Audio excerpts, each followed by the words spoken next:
रहीम अस्सलाम वालेकुम नाजरीन, आप यूट्यूब चैनल देख रहे हैं। मैं इमरान खान। नाजरीन, इमरान खान को जेल से निकाल कर कहाँ ले जाया गया, ये एक मुअम्मा बन गया। कोई नहीं जानता। लोग अस्पतालों की तरफ भागे, कोई यहाँ भाग रहा है, कोई वहाँ भाग रहा है। जुनेद अकबर, शाहिद खट्टक और बाकी लोग वो अपना अलग अलग क्लेम कर रहे हैं। मीडिया अपनी अलग खबर दे रहा है।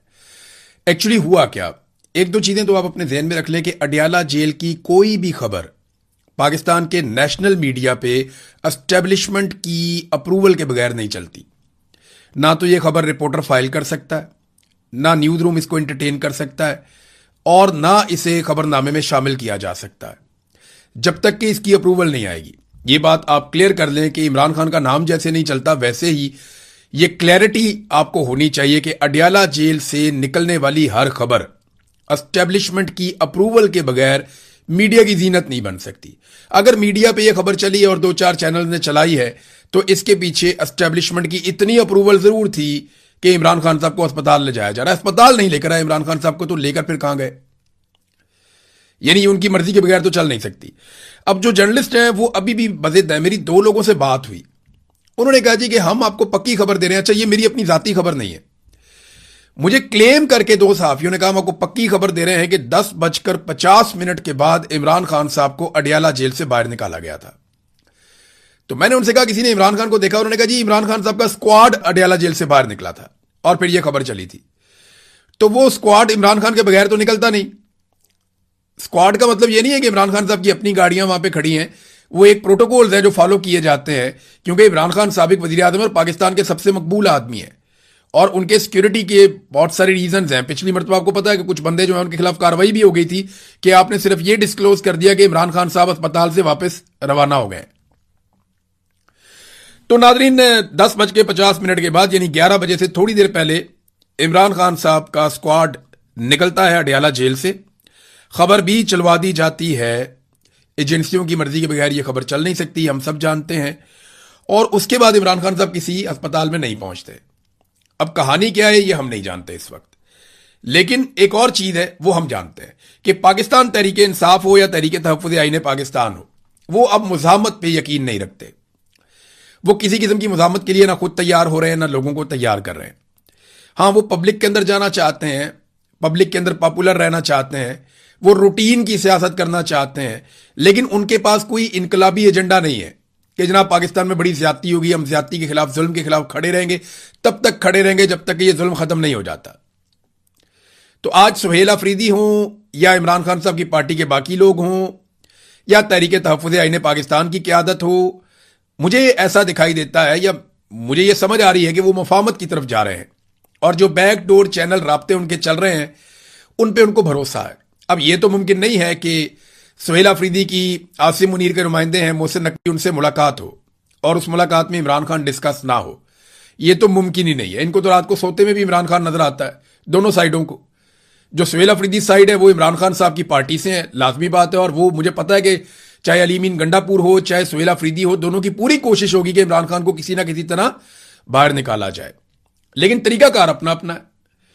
अब इसी तरह जो एस्टेब्लिशमेंट है उनकी भी नींदें हराम की हुई है इमरान खान ने।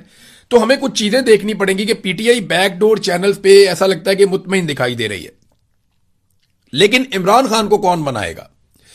क्या इमरान खान को किसी डील पे आमादा किया जा सकता है कि बाहर आके माफी मांग लो? तो माफी तो इमरान खान नहीं मांगता। अगर माफी मांगनी होती तो वो 3 साल से जेल में ना बैठा होता।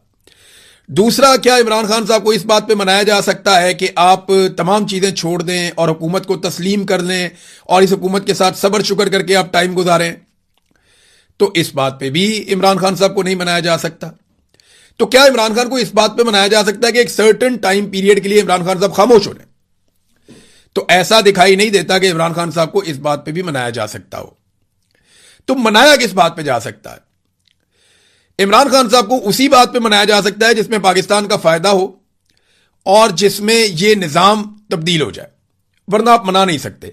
यह निजाम तब्दील होने की खबरें अब सुहेल बड़ाइच वगैरह भी दे रहे हैं और हुकूमत मुकम्मल तौर पे नाकाम हो चुकी है। यह बजट जो अब बन रहा है ना, सारे सर पकड़ के बैठे कि इन्होंने क्या किया। पाकिस्तान हर शोबे में नीचे गया है। हमारी सरमायाकारी लगातार कम हो रही है, पाकिस्तान से ब्रेन ड्रेन हो रहा है, कीमती लोग अपना सरमाया लेकर पाकिस्तान से बाहर जा रहे हैं। इकॉनमी बुरी तरह शेक हो चुकी है, गुर्बत में इजाफा हो रहा है, बेरोजगारी में इजाफा हो रहा है, तमाम इशारे जो हैं वो गलत रिपोर्टें दे रहे हैं। कोई चीज पाकिस्तान की दुरुस्त सिमत में नहीं चल रही, दहशतगर्दी इतनी ज्यादा बढ़ती चली जा रही है और कौम में मायूसी है। सबसे बड़ी बात है, कौम में मुकम्मल तौर पे मायूसी है। कोई यहां पैसा लगाने के लिए तैयार नहीं है, कोई यहां काम करने के लिए तैयार नहीं है। तो ऐसे में कौम को खड़ा कौन करेगा और किस तरह कौम दोबारा खड़ी हो सकती? कोई उम्मीद आए ना कौम को। तो इन्होंने बड़ी झूठी उम्मीदें दिलाने की कोशिश की कौम को कि शहबाज शरीफ है, ये महातीर मोहम्मद बन जाएगा। कौम मायूस हो गई। उन्होंने कहा नहीं, ये नहीं बन सकता, ये आसिम मुनीर है, ये तुम्हारे लिए ये करेगा वो करेगा, तब्दीली लेकर आएगा। कौम ने कहा सरकारी मुलाजिम है, इसका क्या काम है? इससे पहले भी बड़े आए, बड़े गए, कोई काम नहीं हुआ।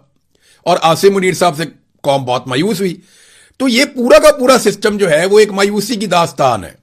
इन्होंने बहुत तबाही फेरी है इकॉनमी की, दहशतगर्दी के मामलात में, इंसानी हुकूक की, हर चीज में पाकिस्तान में अबतरी हुई है। तो इमरान खान से अब बात तो करनी पड़ेगी और ये बार बार कोशिश करते रहे। मुझे ऐसा लगता है कि अब दोबारा कोशिश कर रहे हैं। सोहेल वड़ाइच का कॉलम शायद इसी सिलसिले की एक कड़ी है। फिर अली अमीन गंडापुर की जो फ्रस्ट्रेशन है, या वो जिस तरह से अब सामने निकल कर आ रहे हैं, या उनका गुस्सा बढ़ता जा रहा है, या उन्होंने अपने साथियों को एक एक करके सामने लाना शुरू कर दिया है, ये क्यों हो रहा है? देखिए, अगर इसी तरह मफामत होनी थी और बातचीत होनी थी तो वो अली अमीन गंडापुर के दौर में भी हो सकती थी। अब ये तकलीफ तो अली अमीन गंडापुर को रहेगी, क्योंकि मुझे उन्होंने ये कहा था कि मैं इमरान खान को अपनी गाड़ी में बिठाकर जेल से बाहर लेकर आऊंगा। उनकी ख्वाहिश थी कि अली अमीन गंडापुर जाए और इमरान खान को अपनी गाड़ी में बिठाकर जेल से बाहर लेकर आए। अब अगर सोहेल अफरीदी के टाइम पे ये मुज़ाकरात हो रहे हैं या कोई बैकडोर चैनल राब्ते चल रहे हैं, तो फ्रस्ट्रेशन अली अमीन गंडापुर की बढ़ जाना एक फितरी अमल है। ये मेरा एनालिसिस है इस सारी सिचुएशन के ऊपर। हम इस पे मजीद बात करेंगे। लेकिन खान साहब को जेल से निकाला गया, इस बात के ऊपर चंद सहाफी जो बड़े मोतबर है, वो बड़े बड़े शोर शॉट है, वो कहते हैं ये बिल्कुल निकाला है। खान साहब जेल से बाहर गए, अस्पताल नहीं पहुंचे, कहां लेकर गए कोई पता नहीं है। बहरहाल बुशरा बीबी की फैमिली की भी मुलाकातें नहीं हुई। और वो मैं आपको एक और बात भी बता देता हूं, जेल में जब मुलाकात करवाई जाती है तो बाकायदा हलफ लिया जाता है। बुशरा बीबी से भी हलफ लिया जाता है, ये मुझे एक सोर्स ने बताया। और फैमिली से भी हलफ लिया जाता है कि आप बाहर आकर कोई बात नहीं करेंगे। और बुशरा बीबी से हलफ लिया जाता है कि आप इमरान खान के बारे में इनसे कोई बात नहीं करेंगी। ये अभी लास्ट जो एपिसोड हुए एक दो, उनके अंदर ये हुआ। बहरहाल ये तो एस्टेब्लिशमेंट का अपना तरीकाकार है, वो बेचारे फंसे हुए बहुत बुरी तरह। पाकिस्तान तहरीक इंसाफ के लोग सोहेल अफरीदी धरना देने के लिए पहुंचे, वो जा रहे हैं जी असेंबली के बाहर कि जी बजट ठीक नहीं है तो हम धरना देने आ रहे हैं। भैया आपने बजट पढ़ा है? आपको पता है उसमें क्या लिखा है? आपको क्या मिलने जा रहा है, आपको क्या नहीं मिलने जा रहा? आप मुंह उठा के चल पड़े जनाब हमने जाके धरना देना है। आपकी पार्टी कहती है कि हमारे साथ एतमाद में भी नहीं लिया। और जब आप 200, 250, 500 बंदा लेकर आप जाएंगे तो इस्लामाबाद में आपको 10-15 पुलिस वाले रोक लेंगे। और यही हुआ। 26 नंबर चुंगी पे उन्होंने रोक लिया। वो फेस सेविंग थोड़ी बहुत देंगे और वापस छोड़ देंगे। ये क्या हो रहा है भाई? ये पाकिस्तान तहरीक इंसाफ अवाम की सबसे बड़ी पार्टी है। आपने आना, आप 2, 2.5, 3 लाख बंदा लेकर आए। 10,000, 5,000, 25,000 बंदे लाकर तो आपने देख लिया। सोहेल अफरीदी को इमरान खान ने इसलिए बनाया था वजीर आला कि ये 2, 4, 5 लाख बंदा इकट्ठा कर लेगा और ये नौजवानों का एक लीडर बन जाएगा और बड़े पैमाने पे नौजवान इकट्ठे होंगे। ये नौजवान आएंगे और सूरत बदल जाएगी, जैसे कश्मीर के अंदर इस वक्त दबाव बन रहा है। लेकिन ऐसा किया नहीं गया। नाज़रीन, थोड़ा कश्मीर के हवाले से भी बड़ी कंफ्यूजन फैलाई गई, मैं आपको बता देता हूं। झूठी खबरें चलवाई गई आधी रात को। कुछ बरतानिया से चली, कुछ अमेरिका से चली और बहुत सारी पाकिस्तान से चली। मैं आपको यह कंफर्म कर देता हूं कि अमली तौर पे जो प्रेस क्लब है, चाहे वो रावला कोट का है चाहे वो मुजफ्फराबाद का है, वो अमली तौर पे नाकारा हो गए, यानी वो काम नहीं कर पा रहे। वहां पे कुछ दोस्तों ने, बहुत करीबी दोस्त हैं, उन्होंने ये बताया, उन्होंने कहा जी कि हमें तो बाकायदा प्रेस क्लब के अंदर अब थ्रेट्स हैं, हम वहां नहीं जा रहे और हम रिपोर्टिंग नहीं कर सकते, हम किसी को सवाल नहीं पूछ सकते। ये खबरें खुद ही जारी करवाई जा रहे हैं और अपने बंदों से जारी करवा रहे हैं। ज्यादातर खबरें इस्लामाबाद से चलवाई जा रही हैं या जो पाकिस्तान के बाहर लोग बैठे हैं वहां से चलवाई जा रही हैं।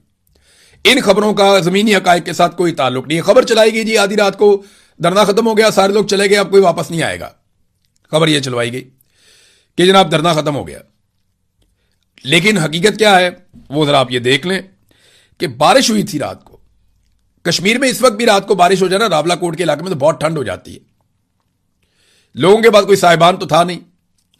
तो यहां से जो लोग मूव हुए हैं, यहां पे एक बस टर्मिनल है बहुत बड़ा, चंद हजार लोग वहां पे मूव हो गए। कुछ लोग घरों के अंदर चले गए, लोगों के लोग जो मकामी है वो उनको अपने साथ ले गए। और 500 से 600 गाड़ियों की एक पार्किंग भी है वहां पे करीब में। ये बहुत बड़ी पार्किंग है। तो इसमें बेशुमार जगह है। तो वहां पे हजारों लोगों ने वहां पे रात गुजारी। लोग वहां पे चले गए और एक ऐलान यह भी हुआ कि सिक्योरिटी की वजूहात हैं, क्रैकडाउन का भी खतरा है। तो लोग वहां चले गए और सुबह वापस आ गए। लेकिन जब सुबह वापस आए तो यहां एस्टेब्लिशमेंट के लिए पहले से बड़ा एक और सरप्राइज मौजूद था। जब ये लोग सुबह वापस आए तो इनके साथ खवातीन भी थी। अब आगे वाली सफों में हमारी बहनें कश्मीरी बैठी हैं, खवातीन बैठी हैं। पीछे वाली सफों में जो है वो कश्मीरी नौजवान और जो कश्मीरी शहरी हैं वो बैठे हैं। और अब खवातीन भी स्टेज से तकरीर कर रही हैं। एस्टेब्लिशमेंट के लिए नई मुसीबत बन गई। कश्मीर में खवातीन का एहतराम और उनकी रवायात बिल्कुल मुख्तलिफ हैं। वहां पे खवातीन नॉर्मली जलसों में, जुलूसों में इस तरह शिरकत नहीं करती, लेकिन इस वक्त वो भी इसके अंदर शामिल हो गई हैं क्योंकि खून बहाया जा रहा है। और खवातीन की शमूलियत के बाद जो एस्टेब्लिशमेंट है उसके पास ये चांस खत्म होता जा रहा है कि वो अब गोली चलाए, क्योंकि खवातीन पे गोली चलाना कश्मीर के अंदर ये फिर मामला बहुत दूर तक चला जाएगा, बड़ी मुसीबत बन जाएगी। लिहाजा खवातीन भी आ गई हैं। एस्टेब्लिशमेंट के लिए मुश्किलात मजीद बढ़ गई हैं। मैंने एक दो खवातीन की तकारीर भी सुनी और वही पिंडाल जिसके बारे में कहा जा रहा था कि ये हो गया वो हो गया, ये सेंट्रल ग्राउंड है वहां का, रावला कोट का, कि जनाब अब वहां कोई बंदा नहीं है, तो वो पूरा का पूरा फिर भरा हुआ है। बड़ी पैमाने पर लोग वहां पर आकर बैठ गए हैं और अब एक नई हिकमत अमली है कि लोग वापस जाते हैं और फिर आ जाते हैं। यानी ये बात समझ आ गई है कि ये आसाब की लड़ाई है। कश्मीरियों को एक बात समझ आ गई कि ये आसाब की लड़ाई है, इसे ड्यूटी समझ के करना पड़ेगा। अपने काम पे जाओ वापस आओ, अपने काम पे जाओ वापस आओ, और बारी बारी यहां पे ड्यूटी दो। तो अब आप ये देखेंगे कि लोग डिस्पर्स हो जाया करेंगे, मुंतशिर हो जाया करेंगे और फिर इकट्ठे हो जाया करेंगे, और ये मुस्तकिल एक जलता हुआ टायर एस्टेब्लिशमेंट के गले में पड़ जाएगा। बैठ के बात करनी पड़ेगी, क्योंकि अभी भी देखें वहां पे आजाद कश्मीर में इंटरनेट, मोबाइल फोन, बहुत सारी सर्विसेज बंद की हुई हैं और क्रैकडाउन की तैयारियां की जा रही हैं। बल्कि ये खबरें दी जा रही हैं कि आज रात को कोई बहुत बड़ा क्रैकडाउन किया जाएगा। रात को सिक्योरिटी फोर्सेस के पास ये चांस था कि वो मैदान पे कब्जा कर लेते और वहां बैठ जाते, लेकिन नहीं कर पाए। मुझे लगता है कि जब दोबारा ये मैदान खाली करेंगे लोग, तो सिक्योरिटी फोर्सेस आएंगी और वो इस मैदान के ऊपर कब्जा करने की कोशिश करेंगी। लेकिन जो भी होगा हम उसको रिपोर्ट करेंगे, आपको बताएंगे कि सूरत-ए-हाल कहां तक गई। बहरहाल अभी नाजरीन यहां पाकिस्तान में बजट पेश किया जा रहा है और बजट के हवाले से जो खबरें हैं वो आम आदमी के लिए फिर उसी तरह है जिस तरह हमेशा होती हैं। यानी बहुत कम पाकिस्तान में ऐसा हुआ कि आम आदमी को बेहतर बजट मिला। अब 18,000 अरब रुपए से जायद का वफाकी बजट पेश किया गया। 4-5 चीजें मैं आपको बता दूं कि महंगाई जो बढ़ी है ना पाकिस्तान में, वो लगभग 200% बढ़ी है। 200% के करीब। यानी बिजली की कीमतें डबल से ज्यादा, गैस की कीमतें डबल से ज्यादा, पेट्रोल की कीमतें डबल से ज्यादा, और इनकी वजह से बाकी चीजों की कीमतें भी बढ़ गई हैं। आटे की जो बोरी 1100 रुपए की थी वो 3,000 के आसपास फिरती है। तो हर चीज की कीमत दुगनी से ज्यादा, 3 गुना 2 गुना ऐसे हो गई है। जबकि जो तनख्वाहों में इजाफा किया गया वो 7% और पेंशन में इजाफे की जो तजवीज है वो 7% है। यानी महंगाई लगभग 200% और तनख्वाहें और पेंशन बढ़ेगी सिर्फ 7%। तो गरीब आदमी का तो इन्होंने कचूमर निकाल के रख दिया है। एक और चीज है तरक्याती बजट। ये नाजरीन वो सारी तरक्याती स्कीमें होती हैं जो आपके लिए बनती हैं, स्कूल, यूनिवर्सिटीज, अस्पताल, प्ले ग्राउंड्स, बहुत सारी फैसिलिटीज, बहुत सारे पुल, सड़कें, ये तरक्याती बजट इनके ऊपर होता है। तो तरक्याती बजट आधे से भी कम कर दिया ये पाकिस्तान की मौजूदा सरकार ने, क्योंकि तो तरक्की करने आए थे ना। ये किन बुनियादों पे आए थे कि जी इमरान खान तरक्की नहीं कर रहा, नंबर 1। नंबर 2, इमरान खान के दौर में महंगाई बहुत ज्यादा है। तो अब इन्होंने ये हालात कर दिए हैं कि तरक्याती बजट को कम करते करते करते जितना बच गया था उसको भी आधा करने जा रहे हैं, आधे से भी कम। एक तो अब आपके जितने पुराने बड़े प्रोजेक्ट हैं ये वज़रा खुद मान रहे हैं कि वो अब नहीं चलेंगे। आपके बड़े बड़े प्रोजेक्ट पाकिस्तान में जो बन रहे थे तरक्की के लिए वो अब नहीं चलेंगे। नंबर 2, कोई नया प्रोजेक्ट अब ये शुरू नहीं कर पाएगी हुकूमत। यानी किसी नए प्रोजेक्ट पे अमल दरामद नहीं कर पाएंगे। जो चीजें हैं उनको बेच के ये गुजारा करेंगे कर्जे ले लेकर, और ये कुछ नहीं कर पाएंगे। तो तरक्याती बजट खत्म होने का मतलब यह है कि पाकिस्तान में तरक्याती मंसूबे खत्म, अब आप तरक्की नहीं कर सकेंगे। एक तरफ सुहेल अफरीदी जो है वो सरप्लस बजट देके वफाक की मदद करते हैं, अरबों रुपया खैबर पख्तूनख्वा की अवाम का अरबों रुपया उनको कुर्बान कर देते हैं, उनके ऊपर, एस्टेब्लिशमेंट के ऊपर और वफाकी हुकूमत के ऊपर, और साथ में एहतजाज करने भी जा रहे हैं। कुछ समझ आ रही है बात की? एक तरफ उनके हाथ मजबूत कर रहे हैं, उनको मजबूत कर रहे हैं, उन्हें फायदा दे रहे हैं, अपने अवाम का हक छीन कर उनको दे रहे हैं, और दूसरी तरफ उन्हीं के खिलाफ एहतजाज करने जा रहे हैं। कोई बात समझ नहीं आ रही। 2 दिन पहले आप उनके साथ वहां मुज़ाकरात में बैठे थे, मीटिंग में बैठे थे, अपनी चीजें उनके सामने रख देते आप। और अगर एहतजाज करना था तो वहां एहतजाज करते, बाहर निकल आते, कहते जी मैं एहतजाज करता हूं, मैं इस आदमी के साथ तस्वीर भी नहीं बनवाता। वहां जनाब सारी बातें तय करके उसके साथ फोटो बना के बाहर निकल आए, अब जनाब वहां से बंदे लेकर आने मैं एहतजाज करने जा रहा हूं। लोग रोटी को चोची कहते हैं, बेवकूफ है लोग, लोगों को सारा कुछ नजर आ रहा है, लोग बेवकूफ नहीं है। दिफाई बजट में नाज़रीन इजाफा किया गया, यह जरूर डिस्कस होना चाहिए। 17.6% दिफाई बजट पाकिस्तान का बढ़ा दिया गया, बहुत अच्छा फैसला है। पाकिस्तान को अपना दिफा मजबूत करना चाहिए, लेकिन साथ ही साथ चंद चीजों की टाइमलाइन भी बतानी चाहिए। हमारे दिफा में जो मेन नुक्ता है, सबसे मेन नुक्ता वो ये है कि कश्मीर को आजाद करवाना है पाकिस्तान की फौज ने भारतीय फौज के साथ जंग करके, यह बताया गया हमें हमेशा। इसकी कोई टाइमलाइन बता दें कि अब बजट इतना ज्यादा बढ़ रहा है तो किस दिन कश्मीर आजाद हो जाएगा, थोड़ा यह भी बता दें। दूसरा ये बताएं कि इंटेलिजेंस एजेंसियों की नाकामियां खत्म करने का तरीकाकार क्या होगा, क्योंकि लगातार पाकिस्तान में दहशतगर्दी का ग्राफ ऊपर जा रहा है, ऊपर जा रहा है, ऊपर जा रहा है, ऊपर जा रहा है। तो ये दहशतगर्दी का ग्राफ नीचे कैसे आएगा, इसकी भी कोई टाइमलाइन बताएं, कैसे करेंगे। बजट जरूर बढ़ाना चाहिए, दिफा का बजट बढ़ाएं, लेकिन काम भी करें ना। आप जब भी किसी को पैसा देते हैं तो आप पूछते हैं कि तुमने कितना काम किया, क्या काम किया। तो बतौर पाकिस्तानी हमारी पूरी कौम का यह हक है कि हम पूछें कि जनाब हम इतना बड़ा दिफाई बजट दे रहे हैं, हमारे दिफा के लिए क्या किया जा रहा है, क्या कश्मीर आजाद करवा लिया जाएगा। भारत ने पाकिस्तान के पानियों के ऊपर जो कब्जा कर लिया है, जो लगातार वो रस्ते बनाता जा रहा है, डैम बनाता जा रहा है, क्या उन्हें गिरा दिया जाएगा डैम्स को, पाकिस्तान का पानी आजाद करवा लिया जाएगा, यह सवाल भी पूछना चाहिए। तो बजट जरूर देना चाहिए, दिफाई बजट में इजाफा बिल्कुल जरूरत हो सकती है, आपको दिफाई बजट में इजाफा करना चाहिए।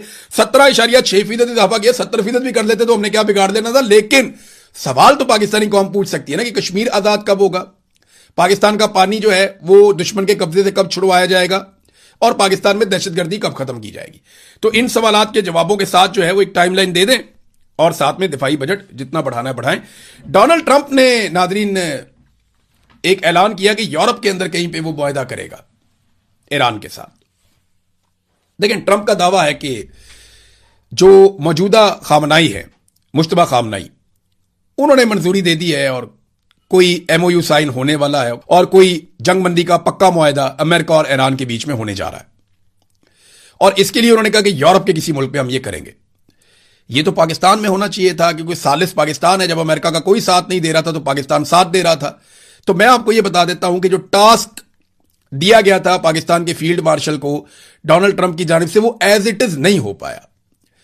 अमरीकी शराइत के ऊपर पाकिस्तान ईरान को नहीं ला पाया, ईरानियों ने अपने हकूक सरेंडर नहीं किए, ईरानियों ने जंगबंदी का वो तरीकाकार कबूल नहीं किया जिसमें जिल्लत हो।